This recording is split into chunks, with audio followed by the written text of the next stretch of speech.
चापलूस मंडली। शेर की कहानी। जंगल में एक शेर रहता था। उसके 4 सेवक थे, चील, भेड़िया, लोमड़ी और चीता। चील दूर दूर तक उड़कर समाचार लाती थी। चीता राजा का अंगरक्षक था, सदा उसके पीछे चलता रहता था। लोमड़ी शेर की सेक्रेटरी थी तथा भेड़िया उसका गृह मंत्री था। उनका असली काम था शेर की चापलूसी करना। इस काम में चारों माहिर थे, इसीलिए जंगल के जानवर उन्हें चापलूसी मंडली कहते थे। शेर शिकार करता, जितना खा सकता था वह खाता और बाकी अपने सेवकों के लिए छोड़ देता। उसी में उन लोगों का भी पेट भर जाता था। एक दिन चील ने आकर चापलूस मंडली को सूचना दी। भाइयों, सड़क पर एक ऊंट बैठा है। भेड़िया बोला, क्या वह किसी काफिले से बिछुड़ गया है? चीता ने कहा, हम शेर को उसका शिकार करने को राजी कर ले तो कई दिनों तक हम सबका दावत हो जाएगा। लोमड़ी ने कहा, यह काम मेरा है, मुझ पर ही छोड़ दो। लोमड़ी शेर के पास गई और शेर से मीठे स्वरों में बोली, महाराज, दूत ने खबर दी है कि एक ऊंट सड़क के किनारे बैठा है।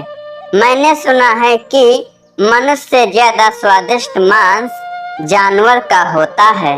अगर आप आज्ञा दें तो आपके शिकार का ऐलान कर दूं। लोमड़ी की मीठी बातों में आ गया और चापलूस मंडली के साथ चील द्वारा बताई गई जगह पर जा पहुंचा। वहां एक कमजोर ऊंट सड़क के किनारे बैठा था। उसकी आंखें पीली पड़ गई थी। उसकी हालत को देखकर शेर ने पूछा, क्यों भाई, तुम्हारी यह हालत कैसे हुई? ऊंट ने कहरा कर बोला, जंगल के राजा, आपको नहीं पता है इंसान कितना निर्दयी होता है। मैं एक ऊंटों के काफिले में एक व्यापार माल ढो रहा था। रास्ते में मैं बीमार पड़ गया, माल ढोने लायक नहीं रहा, तो मुझे यहाँ इस रास्ते में मरने के लिए छोड़ दिया। अब आप ही मेरा शिकार कर मुझे मुक्ति प्रदान कीजिए। ऊंट की यह कहानी सुनकर शेर को दुख हुआ। अचानक उसके दिल में राजाओं जैसी उदारता दिखाने की जोरदार इच्छा हुई। शेर ने कहा, ऊंट तुम्हें कोई जंगली जानवर नहीं मारेगा। मैं तुम्हें अभय दान देता हूँ। अब तुम हमारे साथ रहोगे। चापलूस मंडली के चेहरे लटक गए। भेड़िया फुसफुसाया, ठीक है, मैं बाद में इसे मरवाने की कोई तरकीब सोचेंगे। फिलहाल शेर का आदेश मानने में हमारी भलाई है। इस प्रकार ऊंट उसके साथ जंगल में आया। कुछ ही दिनों में ऊंट हरी हरी घास खाकर मोटा ताजा और स्वस्थ हो गया। ऊंट राजा शेर के प्रति बहुत विनम्र हो गया। शेर को भी ऊंट का निस्वार्थ प्रेम देखकर वह उसे भाने लगा। एक दिन चापलूस मंडली के आग्रह पर शेर हाथी पर हमला कर दिया। दुर्भाग्य से हाथी पागल निकला।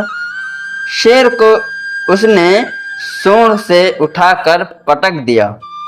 शेर तो वहां से किसी तरह बच गया, परंतु वह बहुत चोट खा चुका था।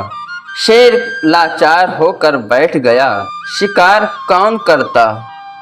कई दिन तक तो ना शेर कुछ खाया और ना ही उनके सेवकों ने खाया।